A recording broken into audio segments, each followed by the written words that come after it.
సిగ్గుపరచని వాడు మన యేసయ్య. హల్లెలూయా. మీ యొక్క పరిశుద్ధ గ్రంథాలు ఎంతమంది తెచ్చాడు? వచ్చి తెచ్చిన వాడు ఒకసారి పైకి చూపిస్తారా మనకు పరిశుద్ధ గ్రంథాన్ని? Yes yes, very good very good very good. ఆ పరిశుద్ధ గ్రంథాన్ని ఎస్, థ్యాంక్ యూ తెచ్చాడు. మన భూమి మీద అనేకమైన గ్రంథాలు ఉన్నాయి, అనేకమైన మత గ్రంథాలు ఉన్నాయి, అనేకమైన పుస్తకాలు ఉన్నాయి. కానీ జీవం ఉన్న గ్రంథము, మన ఏకైక గ్రంథము పరిశుద్ధ గ్రంథము. చెప్తాము. హల్లెలూయా. నేను ఒక ఎగ్జాంపుల్ చెప్తాను, మీకు అర్థమయ్యేదాన్ని. ఒక మనిషి ఒక ప్రయాణం చేస్తా ఉన్నాడు. ఒక వ్యక్తి ఒక చోటికి ప్రయాణం చేస్తా ఉన్నాడు. అయితే దానిలో 2 దారులు వచ్చాయి. ఆ 2 దారులలో ఎటు వెళ్ళాలో ఆయనకు తెలియదు. ఒక వ్యక్తి ప్రయాణం చేస్తున్నాడు, మధ్యలో 2 దారులు వచ్చాయి. అయితే ఒకటి ఒకవైపు ఉన్నది, మరొకటి మరోవైపు ఉన్నది. అయితే 2 మార్గాల్లో ఇద్దరు వ్యక్తులు ఆయనకు కనిపిస్తా ఉన్నారు. ఆ ఇద్దరు వ్యక్తుల్లో ఒక వ్యక్తి బ్రతికి ఉన్నాడు, మరొక వ్యక్తి చనిపోయి ఉన్నాడు. ఆయన సరైన మార్గంలోకి వెళ్ళాలంటే ఎవరిని అడగాలి? చనిపోయిన వారిని ఎవరినైనా అడగలమా? అడగలేదు. ఎవరైతే బ్రతికి ఉన్నాడో ఆయన మాత్రమే మనము మార్గం అడుగుతాం. ఎందుకు? సరైన గమ్యం మనము చేరాలి కాబట్టి. హల్లెలూయా. ఈ లోకంలో అనేకమైన గ్రంథాలు ఉన్నాయి, కానీ నీవు పరలోకము చేరాలంటే జీవ గ్రంథమును నమ్ముకోవాలి. హల్లెలూయా. జీవము కలిగిన గ్రంథమును నీవు ఆచరించగలిగినట్లయితే, ఈ యొక్క ధర్మశాస్త్రంలో నీవు అనుసరించగలిగినట్లయితే పరలోకపు మార్గము తెరవబడి ఉన్నది నీకోసమే. హల్లెలూయా హల్లెలూయా. నీవు సరైన మార్గంలో వెళ్ళగలుగుతున్నావా? ఒక్కసారి ఆలోచిద్దాము. తప్పనిసరిగా మనం బ్రతికున్న వారినే ఆ యొక్క అడ్రస్ అడుగుతాం. అదే రీతిగా జీవము కలిగిన గ్రంథంలో ఏదైతే లిఖింప చేయబడి ఉన్నదో ప్రతి ఒక్క వాగ్దానమును నీవు నెరవేర్చగలిగినట్లయితే దేవాది దేవుడు నీ కొరకు ఏదైతే ఆశించి ఉన్నాడో ఆ జీవ మార్గమును దేవుడు నీకు ప్రసాదిస్తాడు. హల్లెలూయా. ఈ లోకంలో మనం కూడా జీవించుచున్నాము, కానీ మతము వైపు పరిగెడుచున్నామా లేక జీవం వైపు పరిగెడుచున్నామా? ఒక్కసారి ఆలోచించాలి. దేవాది దేవుడు మృతులలో సజీవుడై తిరిగి లేచిన వాడు. ఈ యొక్క పునరుద్ధాన దినం యొక్క విలువ చాలా మందికి తెలియదండి. ఆది కాలం మొదలుకొని మలాకి గ్రంథం వరకు ప్రతి ఒక్కరూ సబాత్ దినమును అనుసరించేవాడు, అనగా శనివారమును. అయితే మనము నమ్ముకుంటున్న యేసుక్రీస్తు ప్రభువు మరణమును జయించి పునరుద్ధానుడై తిరిగి లేచిన రోజును మనము పునరుద్ధాన దినముగా, ఆదివారముగా ఆయన పరిశుద్ధమైన సన్నిధిలో మనందరము చెమ్మగలిగిన దేవుడిని ఆరాధిస్తున్నాము. గట్టిగా హల్లెలూయా చెప్తామా? ఈ యొక్క పునరుద్ధానము అన్న విలువ చాలా మందికి తెలియదు. దేవాది దేవుడు పునరుద్ధానం గురించి ఎంతో సంతోషిస్తా ఉన్నాడు. క్రీస్తు సంఘమునకు ఒక నిదర్శనము చూపించాడు, అదే పునరుద్ధానము. ఎందుకు ఈ పునరుద్ధానం అనేది వచ్చింది? ఎందుకు ఈ పునరుద్ధానము దేవుడు ఎందుకు సిద్ధపరిచి ఉన్నాడు? క్రీస్తుతోనే ఎందుకు జరిగించి ఉన్నాడు అంటే ప్రణాళిక, తండ్రి యొక్క ప్రణాళిక కుమారుడు నెరవేర్చుటకు ఆయన హృదయం సిద్ధపడి ఉన్నది. ఎంతమంది నిజంగా దేవుని యొక్క ప్రణాళిక నెరవేర్చుట కొరకు జీవితంలో ఎన్ని కష్టం వచ్చినా యేసుక్రీస్తు ప్రభు యొక్క చేయి విడవకుండా ఎంతమంది నడుస్తున్నారు? ఒకసారి ఆలోచించగలరా? ఏ శ్రమ, చిన్న శ్రమ వస్తే చాలు దేవుని సన్నిధి వైపు చూడరు. కొంతమంది శ్రమ వస్తేనే సన్నిధికి వస్తారు. యోహాను సువార్త 20వ అధ్యాయము 19వ వచనం ఒకసారి చూద్దాము. యేసుక్రీస్తు ప్రభువారే ఆదివారం ఉపయోగించుకున్నాడు. చూడండి, ఆదివారం సాయంకాలం శిష్యులు యూదులకు భయపడి తాము కోరిన 5 దినాలు మోసి కూడినగా యేసు వచ్చి మధ్యలో నిలిచి మీకు సమాధానము కలుగునుగాక అని వారితో చెప్పెను. ఆది కాండము నుండి బాకీ గ్రంథం వరకు సబాత్ దినమును అనుసరిస్తూ ఉంటుంటే యేసుక్రీస్తు ప్రభువారు వచ్చి రూపాంతరమును దయచేశాడు. శనివారమును జరుపుకుంటున్నారు అందరూ. అయితే శుక్రవారం అయిపోయింది. ఆ యొక్క విశ్రాంతి దినము, సబాత్ దినమును కూడా అనుసరించుకుని పునరుద్ధానుడై ఆదివారము తిరిగి లేచాడు. హల్లెలూయా. జీవము కలిగిన దేవుడు మనకున్నాడు. జీవము నేర్పిస్తున్న జీవ గ్రంథం మన దగ్గర ఉన్నది. అయినా కూడా లోకంలో నువ్వు బ్రతుకుతున్నావంటే, ఏదో ఒక ఇచ్చలో మనం బ్రతుకుతున్నామంటే ఒక్కసారి ఆలోచించండి ప్రియ సంగమా. క్రీస్తు యొక్క నిదర్శనం పునరుద్ధానం. సంగమునకు దేవాది దేవుడు నేర్పిస్తున్నది పునరుద్ధానము. దేవుడు నేర్పిస్తా ఉన్నాడు పునరుద్ధానము. నిజంగా నీవు కూడా నీ జీవితంలో పునరుద్ధానం పొందుకుని ఉన్నావా? లేక విగ్రహాలకు ఎంతో మంది పూజిస్తా ఉన్నారు, నీవు కూడా వచ్చి వెళ్ళిపోతున్నావా? ఒక్కసారి ఆలోచించు. క్రీస్తు యొక్క పునరుద్ధానం ఆయన జననం గురించి చెప్పలేదు, ఆయన ఎలా జీవించాడని చెప్పలేదు, ఆయన యొక్క మరణం గురించి చెప్పలేదు. కానీ క్రీస్తు సంఘము కోసము ఆయన యొక్క పునరుద్ధానం జరిగింది. హల్లెలూయా. దేవుడు పునరుద్ధానుడు. అపొస్తలుడైన పౌలు వచ్చినాడు కొరింథీయులకు రాసిన పత్రిక 15:14 మరియు క్రీస్తు లేవబడిన యెడల మేము చేయ ప్రకటన వ్యర్థమే, మీ విశ్వాసము వ్యర్థమే. యేసుక్రీస్తు తిరిగి లేచాడని నీవే నమ్మకపోతే, యేసుక్రీస్తు గొప్ప కార్యములు చేస్తాడని నీవే నమ్మకపోతే నీ విశ్వాసము వ్యర్థమే అని అపొస్తలుడైన పౌలు కొరింథీ సంఘానికి రాస్తా ఉన్నాడు. సంఘము విశ్వాసం మీద ఆధారపడి ఉన్నది. సంఘము విశ్వాసం మీద ఆధారపడి ఉన్నది. క్రీస్తును విశ్వసించకపోతే నిత్య నరకము మన కోసమే ఎదురు చూస్తూ ఉన్నది. ప్రియ సంఘమా, ఒక్కసారి ఆలోచించండి.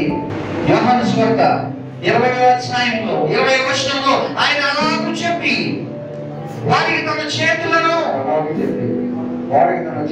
ప్రకటించుట శిష్యులు ప్రభువును చూసి సంతోషించిరి. అక్కడ అప్పటి వరకు దేవుడు కార్యములు చేస్తే చూసిన శిష్యులు, చనిపోయిన లాజరును బయటికి రా అని పిలిచినప్పుడు చూసిన శిష్యులు, యవనస్తులను చనిపోయి పడి ఉండగా ఓ పురుషులారా లెగో అని పిలిచినప్పుడు చూసిన శిష్యులు, యేసుక్రీస్తు తన గాయమును ప్రక్కన చూపిస్తే గాని సంతోషించట్లేదట. ఒక్కసారి ఆలోచించండి. మనుషులుగా అవిశ్వాసం మనలో పునాది వేసుకుందేమో. అవును, మన మనుషులం ఒక్కొక్కసారి అనుకోకుండా అడుగు తడబడుతూ ఉంటుంది. ఎవరు చక్కగా నడవలేరు. అందుకే దేవుడు అంటున్నాడు, పరిశుద్ధాత్మను నీకు ఆదరణకర్తగా ఇస్తున్నాను. ఆదరణకర్తగా పరిశుద్ధాత్మను ఇస్తున్నాను నీ కొరకే. చాలా మంది ఉంటారండి క్రైస్తవులు, ఎలాగో తెలుసా, బైబిల్ పట్టుకుని వెళ్ళడానికి కూడా సిగ్గుపడిపోతారు. దేవుని పాట పాడమంటే సిగ్గుపడిపోతారు. అమ్మా ఒకసారి ప్రార్థన చేయమ్మా అంటే సిగ్గుపడిపోతారు. చాలా మంది అలాగే ఉన్నారండి క్రైస్తవులు. మిమ్మల్ని అనట్లేదు, క్రైస్తవుల గురించి చెప్తున్నాను.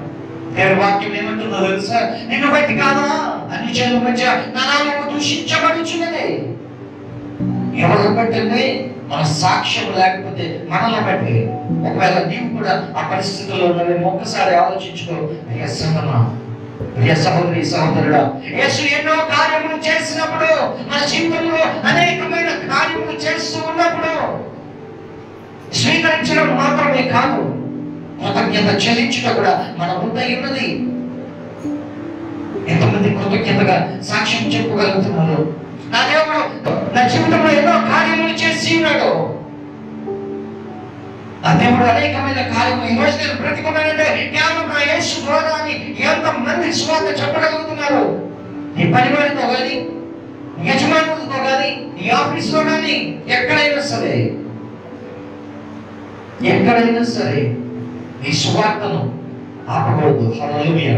21వ వచనం చదవండి. అప్పుడు యేసు మరలా నీకు సమాధానం కలుగుగాక అని చెప్పి, తండ్రి నన్ను పంపిన ప్రకారం నేను మిమ్మల్ని పంపించున్నానని వారితో చెప్పాను. చూడండి, యేసుక్రీస్తు ప్రభువారు మాట్లాడితే ఈ 3 వచనాల్లో 3-4 సార్లు చెప్పాడు. ఏమని? మీకు సమాధానము ఉండును కాక. ఏ దేవుడు పిచ్చాడా? ఎందుకు సమాధానం ఉన్నాడు కాక అని ఆయన ఒక మాట సెలవిస్తే చాలు కదా. మరి ఎందుకు అన్నిసార్లు సమాధానం ఉన్నది కాక అని చెప్తున్నాడంటే, ఆయన మనుషులతో డీల్ చేస్తున్నాడు. హల్లెలూయా. అక్కడ మాట్లాడేది మనుష్యులతో, మనలాంటి మనుషులతోనే. శ్రమలు వస్తాయమ్మా, కానీ నీకు సమాధానం ఉండదు కాక. హల్లెలూయా. నీకు వేదన కలుగుతామా, అయినా కూడా నీకు సమాధానం ఉండదు కాక. హల్లెలూయా. నిన్ను దూషిస్తారమ్మా, అయినా కూడా నీకు సమాధానం ఉండదు కాక. హల్లెలూయా. అయ్యా నేను హేళన చేస్తారు, నేను పనిలోని తీసేస్తారు, నా నామం బట్టి నీవు సిగ్గు నొందిన ఎడల, శ్రమ నొందిన ఎడల నీకు పుణ్యుడవని దేవుడు వాక్యం సెలవిస్తా ఉంది. హల్లెలూయా. ఈ రోజు నీ పని పోయిందేమో, ఒకవేళ దేవుడి సువార్త చెప్తున్నప్పుడు ప్రియ సహోదరి సహోదరుడా, దేవుడు నీ కొరకు గొప్ప కార్యము సిద్ధపరిచి ఉన్నాడు. గట్టిగా హల్లెలూయా చెప్తామా? ఆయన ఆలోచన ఏంటో తెలుసా? ఆయన కార్యము, ఆయన పని ముగించుకుని మనకు కూడా చెప్తున్నాడు, అయ్యా తండ్రి చేసిన కార్యము నేను చేసి ఉన్నాను, ఆయన సిద్ధపరిచిన కార్యము నేను చేసి ఉన్నాను, మీరు కూడా నేను తలపెట్టిన కార్యము ముందుకు కొనసాగించండి అని మార్కు సువార్త 16వ అధ్యాయము 15వ వచనములో ఒక్కసారి తెచ్చి చూడండి. మార్కు సువార్త ఆయన మనకు ఏం పని చెప్తున్నాడు, ఆయన మనకు ఏం పని చెప్తున్నాడు ఒక్కసారి ఆలోచించండి. చూద్దాము. 16వ అధ్యాయము 15వ వచనము మార్కు సువార్త. మరియు మీరు సర్వలోకమునకు వెళ్ళి సర్వ సృష్టికి సువార్తను ప్రకటించుడి. ఒక సాక్షిగా నీవు లోకములో కనబడాలని నేను వాక్యం సెలవిస్తా ఉన్నది. నేను సమయం మీకు తీసుకోను, కొద్దిసేపు ముగించుకున్నాను. దేవుడు ఆయన ఇచ్చిన ప్రణాళికను నీవు నెరవేర్చకపోతే ఏ మార్గములో నువ్వు ప్రయాణిస్తున్నావో ఒక్కసారి ఆలోచించుకో. జీవ మార్గము ఒకవైపు ఉన్నది, మృత మార్గము ఒకవైపు ఉన్నది. నీ గమ్యం ఎటువైపు? ఎటువైపు అయితే జీవము ఆధారపడి ఉన్నదో, ఎటువైపు అయితే జీవము మనకు కనబడుతూ ఉన్నదో, జీవమును వదిలేసుకుని మరొక మార్గంలోకి నువ్వు వెళ్తే కనుక ఒక్కసారి ఆలోచించు. ప్రియ కుమారుడు, ప్రియ కుమార్తె, నీ స్నేహితులు ఎటువంటి వారు? నీ సహవాసం ఎటువంటిది? ఎవరితో నువ్వు ఫోన్లో మాట్లాడుతున్నావు రోజు? ఎవరితో నీకు సంభాషిస్తున్నావు రోజు? ఎవరితో డీల్ అవుతుంది నీకు? ఒక్కసారి ఆలోచించు. ఎటువంటి వారితో నీ సహవాసం జరుగుతున్నదే ప్రతిరోజు. సమాధానం ఉండదుగాక. నా పని నేను ముగించుకున్నాను, మీకు కూడా పనిని అప్పగించుచున్నాను అని దేవుడు వాక్యం సెలవిస్తా ఉన్నది. ఆ మాటకు అర్థము మనం చదువుకుని ఉన్నాము. మరి సర్వలోకమునకు వెళ్ళి సర్వ సృష్టికి మనం ప్రకటించగలుగుతున్నామా? ఒకసారి ఆలోచించండి. పరిశుద్ధుడంటే ఎక్కడ ఉంటుంది? మనమే.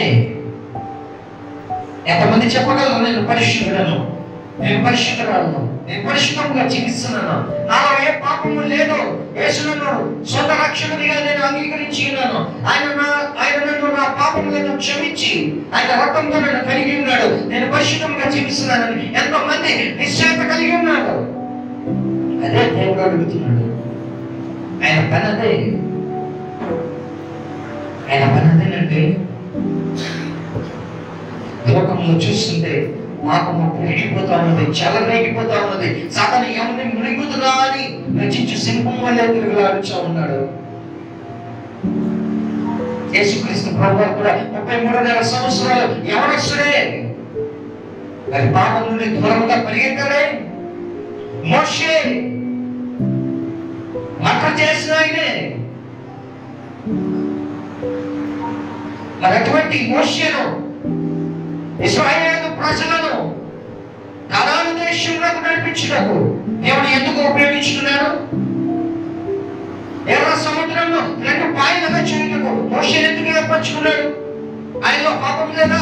ఉన్నది. కానీ ఆ పాపంలో ఒప్పుకున్నాడు. హల్లెలూయా. దావీదు పాపము చేయలేదా? పాపపు ఆలోచన కలిగి ఉండలేదా? మరి రాజు సింహాసనంలో ఎందుకు కూర్చోబెట్టి ఉన్నాడు? అందలాచాడంట. రాజా నీ భవనంలో నేను రేపరుందనయ్యా అని ఆరాధించాడు.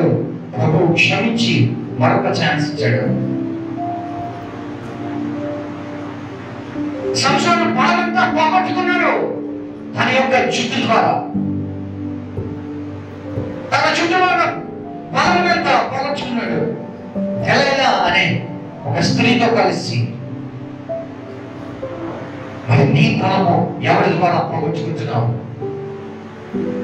నీలో ఉన్న శక్తిని ఎవరి ద్వారా పోగొట్టుకుంటున్నావు? ఎవరితో నీ సహవాసం? ఎవరితో యాది సహవాసం? ఇంట్లో భార్యతో మాట్లాడరు,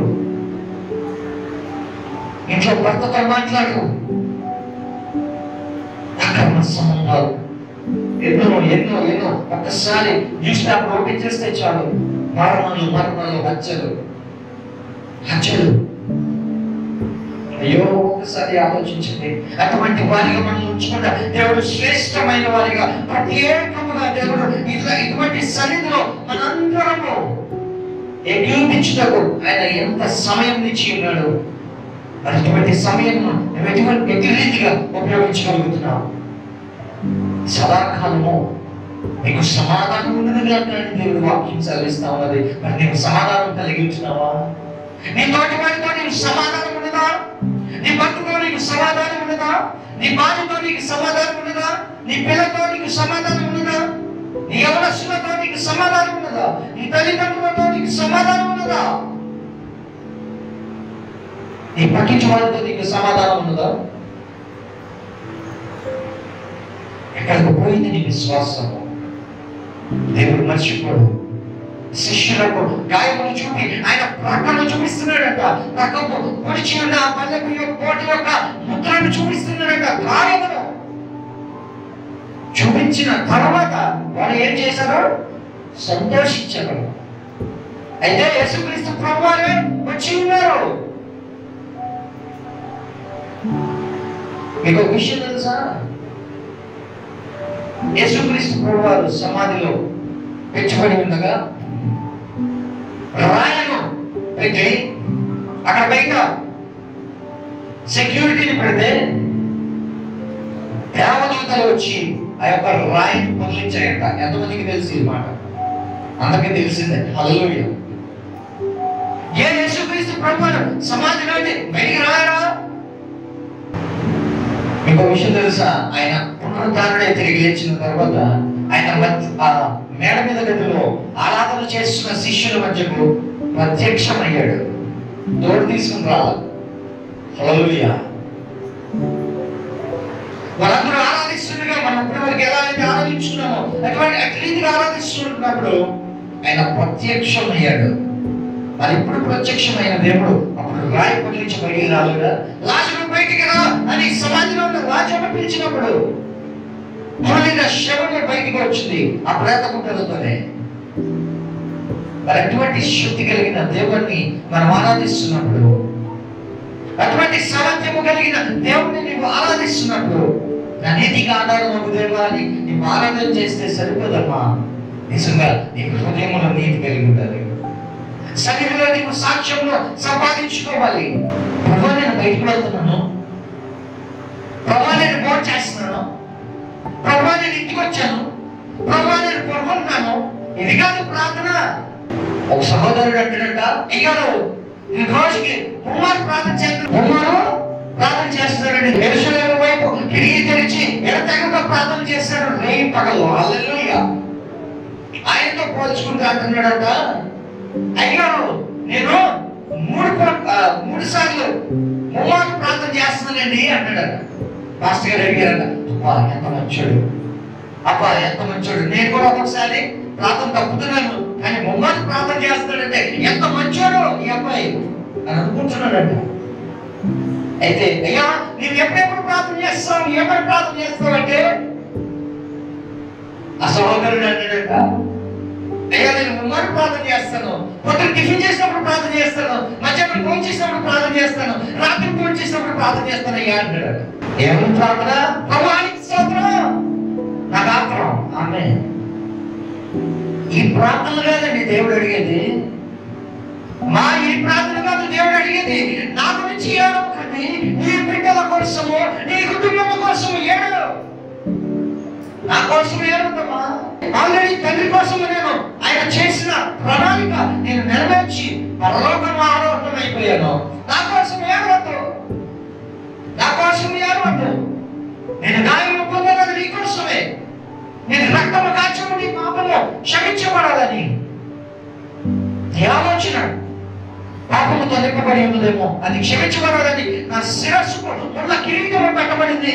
నేను పాపపు నరకలో నువ్వు నడుస్తున్నావు కాబట్టి నాకు కాళ్ళకి రేకులు గుచ్చబడి ఉన్నది.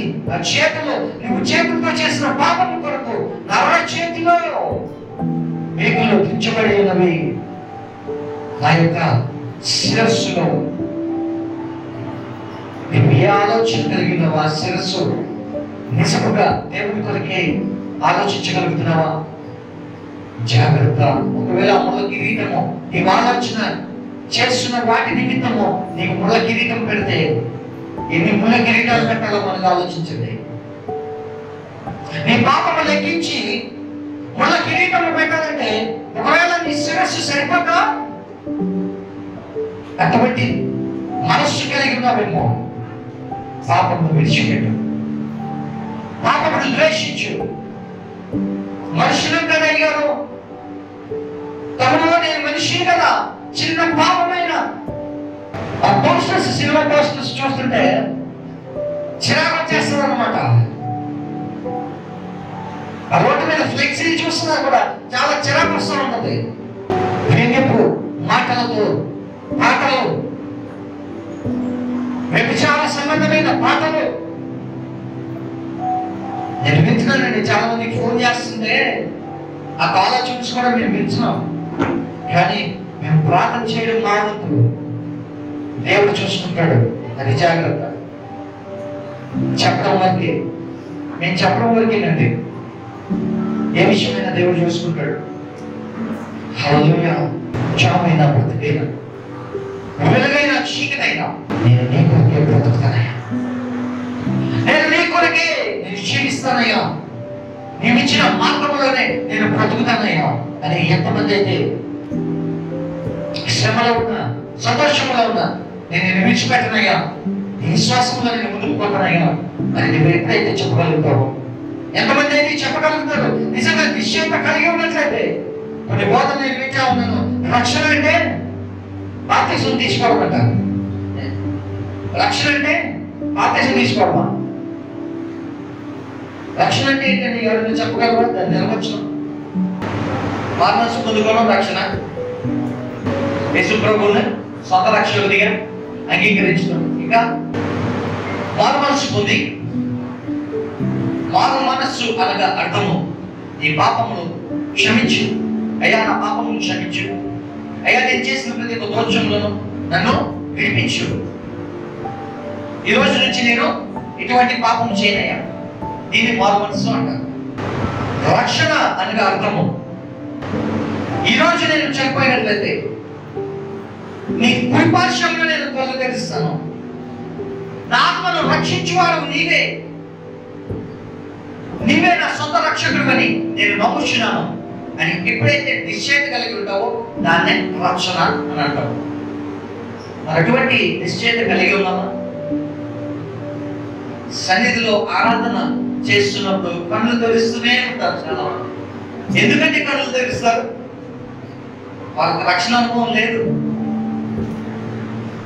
నిజమైన క్రైస్తవులుగా మనము చెప్పబడుతున్నామేమో, కానీ నిజంగా క్రైస్తవుడిగా నీవు జీవించగలుగుతున్నావా? చెప్పబడడం కాదండి క్రైస్తవుడు అంటే. క్రిస్టియన్ ఫ్యామిలీలో పుట్టడం కాదు క్రైస్తవుడు అంటే.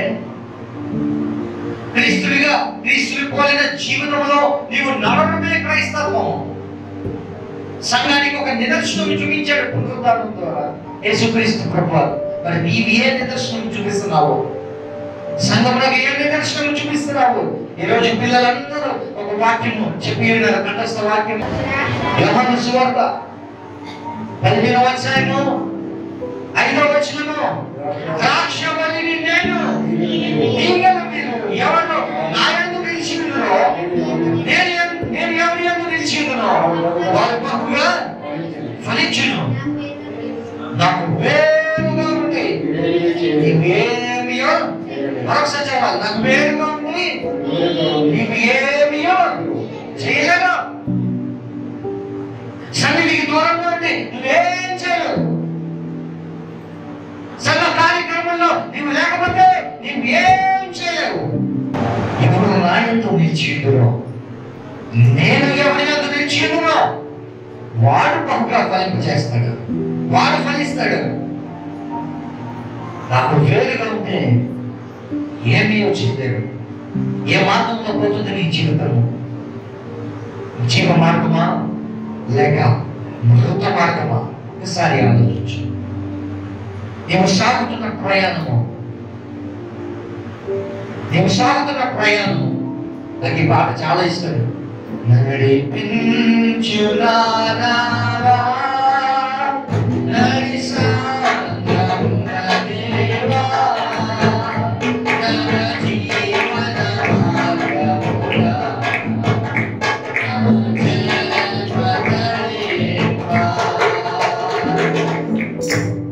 నడిపించు నా నావ. ఏ నావది? సినిమాకి వెళ్ళే నావా? ఏ నావా? వ్యభిచారం చూసే నావా? ఏ నావా? పాపం చేసే నావా? అవునా? ఏ నావలో ఉన్నారో ఒకసారి ఆలోచించండి. దేవుడు నడిపిస్తానంటున్నాడు పరిశుద్ధమైన మార్గంలో. ఈ మార్గం విడిచిపెట్టి ఏ నావలో ఉన్నారు? సరైన తీరానికి చేరకపోతే మునిగిపోతాం మధ్యలో. ఆ రోజున నీవు పశ్చాత్తాపడినా నయా పైసా ఉపయోగం లేదు. హల్లెలూయా. మీరు ముమ్మారు ప్రార్థన చేస్తున్నారా? మీరు కూడా? లేక ఎడతెగక ప్రార్థన చేస్తున్నారా? ప్రార్థన చేస్తున్నాము. ఇప్పుడు నిమిషం ఆగదు, అయిపోయింది మెసేజ్. అమ్మా ఇప్పుడు ముఖ్యంగా చూస్తున్నారు అయితే ప్రార్థన కాపాడిస్తారు. ఓకే, ఎడతెగక ప్రార్థన చేస్తే దేవుడు మనకు మన యొక్క విన్నపములకు సమాధానం దయచేస్తాడు. ఆయన అంటున్నాడు, ప్రతి విషయంలో సదాకాలము నీకు సమాధానం ఉండడు. ఆయన సమాధాన పరిచే దేవుడు. ఎవరైతే గొడవపడుతున్నాడు అనుకో, వెళ్ళి ఇంకా మసాలా కారం వేయకండి. ఏం చేయాలా? వాళ్ళిద్దరిని సమాధానం గురించి, అయ్యా జరిగిందేదో జరిగిందిలే, అమ్మా జరిగిందేదో జరిగిందిలే. మధ్యలోకి దూరి కొంతమంది ఏం చేస్తారు తెలుసా? అటో విత్తనం వేస్తారు, మళ్ళీ ఇటో విత్తనం వేస్తారు. ఏమండి? ఆ దగ్గర ఒక మంది రీడ్ అలాగ నడవండి, వెంటనే మళ్ళీ ఇక్కడికి వచ్చి జాగ్రత్త. తిరుగులాడే ప్రయాణము ఎటుపోతా ఉన్నదో, ఏ నామలో నీవు ప్రయాణిస్తున్నావు? నడిపించున్నానన్నా నడి సందర్భం దేవా అని ప్రార్థన చేసుకుని మనము ముగించుకున్నాము. దేవుడి యొక్క వాక్యం మన వెనుకల్లో దీవించి ఆశీర్వదించుగాను. అరగక మాత్రమే చెప్పాను. ప్రార్థన చేసుకున్నాం. పరిశుద్ధంగా నీకు స్తోత్రం ఉన్నాయన. అయ్యా, ఇప్పటి వరకు ప్రభు పరిశుద్ధమైన వాక్యంలో బోధించినప్పుడు మాకు ఇష్టం అవకాశాలు బట్టి ఉంటున్నాను. అవునైనా జీవ మార్గంలో మేము ఎదుర్కొని ఉన్నాము. అయ్యా, నీవే ఆ జీవ మార్గంలో ఉన్నామని మేము నమ్ముచున్నాము. సాతాను శోధనలు వచ్చిన ఎటువంటి అపరాధములు మేము ఎదుర్కొంటున్నా అయ్యా, కేవలము నీ జీవమే మమ్మల్ని నడిపిస్తున్నదని మేము ధర్మశాస్త్రము ఎత్తుకొని ప్రార్థన చేస్తుండగా, ఆ ప్రార్థనపై ఆశీనుడు అయిన వాడ, స్తుతులాశీనుడు అయిన వాడ, ఘనత గోరకుడా నీకే వందనాలు, స్తోత్రాలు. ఏమి నీలో తీర్చుకోగలమయ్యా. అవునైనా అయ్యా, ప్రతి క్షణము మేము జీవిస్తున్నామంటే నీ కృప, నీ దేవ, నీ వాత్సల్యత. ఈరోజు అయ్యా ఎంతమంది కాలేకపోయినారో అయితే వారిని క్షమించి వచ్చే వారిని మాత్రమే తెలుసుకుంటే మీరు సహాయం చేయమని అడుగుతున్నాము. అవును ప్రభా, అయ్యా తొలి ప్రాంతంలో ఉన్న మా విశ్వాసులను అయ్యా తండ్రి, దేశంలో ఉన్న ప్రతి ఒక్క బిడ్డను యేసు నామములో మీరు దీవించండి. అయ్యా కలవజే మందిరంలో ఎంతమంది అయితే పాలిభాగస్తులుగా ఉన్నారో యేసు నామములో ప్రతి ఒక్క బిడ్డ దీవించబడును గాక. అయ్యా అనారోగ్యంలో ఉన్న బిడ్డలను తక్షణమే ముట్టి స్వస్థపరిచి అయ్యా నీ గాయపడిన హస్తం వారిపై నుంచి ఆత్మను అడుగుతున్నాము దేవా. అవును ప్రభా, నీవు చూపించే మార్గము సత్యమైనది, నీవు చూపించే మార్గము జీవం ఉన్నది, నీవు చూపించే మార్గము వెలుగా ఉన్నది. ఎందుకంటే నీ సన్నిధిలో స్వస్థత, నీ సన్నిధిలో విడుదల, నీ సన్నిధిలో ఆరోగ్యము, నీ సన్నిధిలో సంతోషము, నీ సన్నిధిలో శాంతి, నీ సన్నిధిలో సమాధానం ఉన్నది. అందుకే నువ్వు మరలా చెబుతున్నాడయ్యా, సదాకాలము మీకు సమాధానం ఉండగా కానీ ఎంత గొప్ప దేవుడు ఉన్నాయినా శిష్యుల సైతము అవిశ్వాసంతో ఉన్నారు సమయంలో కూడా అయ్యా నువ్వెంతో ప్రేమిస్తూ నీవు ఎంతో తగ్గించుకొని అనేకమైన విషయంలో మమ్మల్ని హెచ్చించిన వాడు అయ్యా నిశ్చితమైతే మళ్ళా మేము తెలుసుకుని పర్యంతము నిరాగరాలస్యమైనప్పుడు అయ్యా మేమందరము సిద్ధపాటు కలిగి నిరాగక ఎదురు చూచినప్పుడు ఎప్పుడో కాలమును తెలుసుకొని నువ్వు చేసిన ప్రతి ఒక్కటి స్మరించుకుని నీ నామములో కీర్తించుకుని ఘనపరుచుకొని ఆరాధించుకుని మహాభాగ్యం మాకు కల్పిస్తారని నమ్మచ్చు. త్వరగా యేసుక్రీస్తునామములో మిక్కిలి నేను అడిగి వాక్యం ముగిస్తున్నాము. ఆ పితాలకు తండ్రి ఆమేన్.